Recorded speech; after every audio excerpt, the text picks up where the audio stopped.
Senhor presidente, senhores vereadores, servidores que nos acompanham aí nas galerias, né?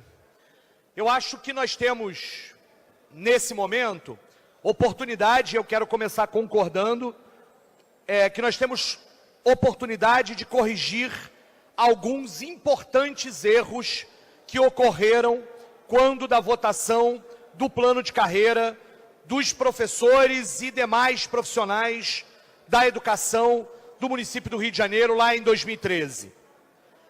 É claro, e acho que está patente para nós, que assim como em 2013, na votação do plano de carreira, o tempo para maturar cada um desses projetos que está colocado aqui foi um tempo insuficiente para que o conjunto dos vereadores pudesse tomar conhecimento de tudo que está aqui, tudo que está ausente nesse processo. Portanto, eu queria começar minha fala de que a gente, de fato, teve um problema aqui com a questão do tempo. E este foi um projeto de um problema de todo o pacote existente, nesse momento, enviado para casa pelo governo Crivella. E quero pontuar uma segunda coisa. Segue a luta, e acho que esses projetos provam ainda mais a necessidade dessa luta para a construção de um plano de carreira unificado de todos os profissionais da educação, que garanta formação por tempo de serviço, qualificação profissional pela formação acadêmica e garantias de direitos isonômicos, onde, por exemplo, uma agente de educação infantil que tenha nível superior possa ganhar a mesma coisa que uma professora com nível superior. São todos profissionais de educação e todos deveriam ser valorizados por tempo de serviço e por formação igualmente. Esses projetos que resolvem problemas pontuais aqui e acolá, como disse o vereador Messina, todos eles são avanços. São avanços tímidos, porque condicionados à lei de responsabilidade fiscal, são avanços tímidos, porque não incorporam imediatamente a gratificação que está aqui colocada, por exemplo, para os secretários escolares, mas ainda assim são avanços. Por isso eu queria comentar algumas coisas sobre cada um deles, e vou me inscrever também, assim como o Messina, apenas agora para falar sobre os 6 projetos, para que a gente possa ser mais célere disso.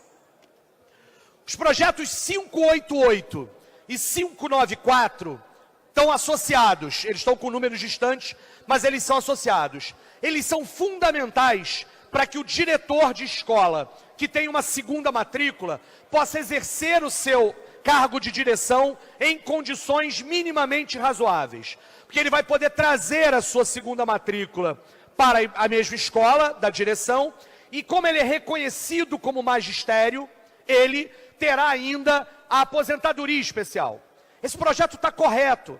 Nós sempre defendemos que diretor tem que ser reconhecido como função de magistério, que a função de magistério não está apenas em quem está lá direto na sala de aula. Acho que é preciso reconhecer as funções de coordenador pedagógico e de direção como magistério. Por isso, os 2 projetos, o 588 e o 594, estão corretos e terão o meu voto favorável aqui hoje. O projeto 588, ele comete uma grande ausência. E nós tentamos discutir com o vereador Paulo Messina, com o prefeito, com a equipe da prefeitura, de que é não reconhecer as agentes de educação infantil como também fazendo parte do magistério. Essa é uma dívida que não será resolvida aqui nesta votação. E exatamente porque, para isso acontecer, nós teríamos que mudar a lei orgânica, para isso acontecer, nós teríamos que criar uma lógica de que as agentes de educação infantil não sejam abandonadas sozinhas com as turmas de EDs e creches para tomar conta das crianças sem um profissional, sem um professor. A engenharia para resolver esse problema aqui hoje era impossível. E esta é uma questão que nós seguiremos no debate. Mas o 588 e o 594 têm esses pontos positivos.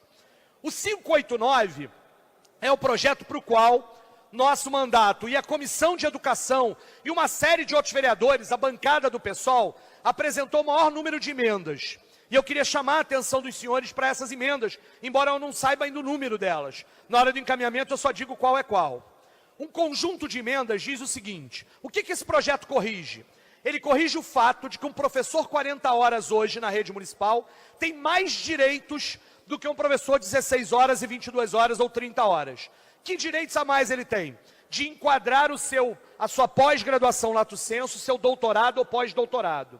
O professor de 16, 22 horas e meia, 30 horas não tem esse direito, que é dado a outros professores. Esse projeto corrige isso. Só que ele corrige de fato, aqui nós temos um problema. Primeiro, além da restrição à lei de responsabilidade fiscal, ele estabelece que para um professor ter uma valorização salarial, porque ele fez um mestrado, um doutorado ou uma pós-lato sensu, isso depende dos critérios e de número de vagas que o prefeito determinar. Isso é um problema. Em municípios vizinhos, como Duque de Caxias, Niterói, não existe esse critério. Todo professor que termina uma pós-lato sensu, um doutorado, um mestrado, dá entrada no processo em um determinado momento do ano e tem a valorização correspondente. É uma vergonha que o município do Rio não faça a mesma coisa. Isso está colocado no artigo 2º da lei. Nosso mandato, esse não é uma emenda da Comissão de Educação, está apresentando uma emenda para suprimir esse artigo 2º. Embora essa seja uma posição que não tenha sido assumida pelo conjunto da Comissão de Educação e nem pelo líder do governo. Mas existem outras emendas muito importantes. Uma delas é que garante que o mestrado, após o doutorado, não sejam apenas na área de educação, mas na área que a pessoa fez concurso no ingresso ou em área afim. Quero dar um exemplo. Se eu fosse professor do município, eu não teria, professor de história do município, eu não teria o meu doutorado em história reconhecido, porque ele não é em educação, o que é um absoluto contrassenso. Quem fez história deveria ter o doutorado em história reconhecido. Então essa emenda, que é do conjunto da Comissão de Educação, corrige esse problema.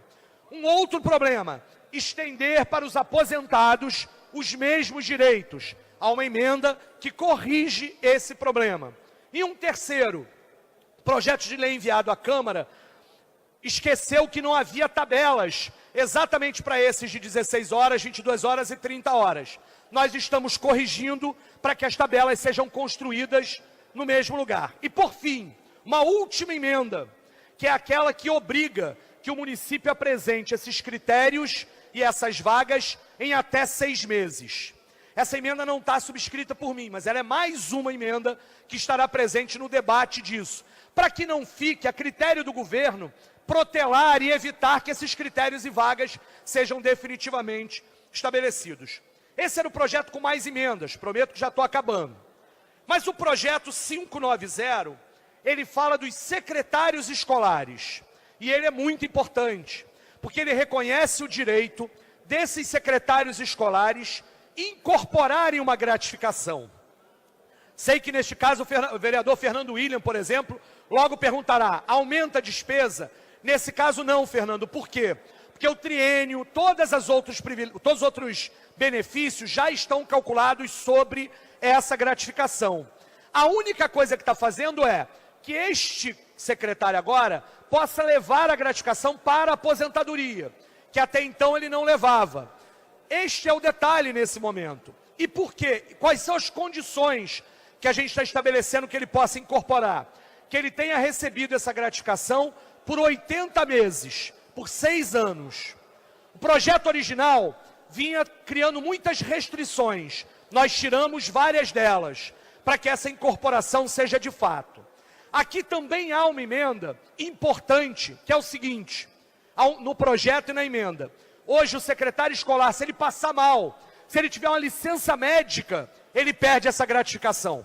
Ele está de licença médica e perde dinheiro. Nós estamos retirando essas restrições nas várias emendas, nas 2 emendas que foram apresentadas em relação a isso. Por fim, o projeto 592, e é com relação às merendeiras. Ele também é um projeto correto, porque reconhece a questão da modalidade de ensino médio para merendeiras, agente educador e inspetor de alunos. Mas o projeto vindo para esta casa não corrigia uma grande injustiça. Esses servidores, merendeiras, agente educador e inspetores, não tinham a mesma quantidade de níveis na sua tabela que os demais funcionários. Então, uma emenda nossa está ampliando, no lugar das 4 faixas na tabela original, passa a ter 7, como os demais funcionários da Prefeitura, corrigindo, portanto, mais uma injustiça. E, por fim, fizemos uma emenda que tem, por exemplo, com a autoria do vereador Marcelino de Almeida, que aqui, inclusive, manifestou a sua preocupação em relação a isso, uma emenda que obriga o governo a apresentar em 6 meses um plano para garantir formação para todas as merendeiras, agentes e inspetores que ainda não tenham ensino médio, para que todos os servidores dessas categorias, mesmo que sejam poucos, consigam ter o ensino médio e, portanto, fazer jus a esse novo patamar vencimental que está no projeto. Para nós, portanto, os projetos, eu estou dizendo o meu voto aqui, eles terão todos eles o voto favorável e a todas essas emendas também o voto favorável. Eles não são a correção histórica que essa Câmara ainda deve diante dos erros que foram cometidos no plano de carreira de 2013. Eles ainda têm o déficit de terem sido apresentados assodadamente, sem que haja tempo para discutir com os profissionais de educação com a calma necessária. Mas ainda assim, eles são pequenos avanços. Em tempos em que os mais diferentes governos retiram direitos, a possibilidade que a gente tem aqui de garantir pelo menos um pouco mais de expectativas de direito é uma boa expectativa e, diante disso, eu votarei favorável a todos esses projetos e a essas emendas, que são importantes para corrigir mais distorções, para que os projetos não sejam tão tímidos quanto vieram. E que a gente possa, no ano que vem, na hora de votar o Plano Municipal de Educação, corrigir todas as outras injustiças e obrigar que o governo Crivella abra a negociação cada vez mais decisiva com os profissionais para garantir todas elas. Muito obrigado.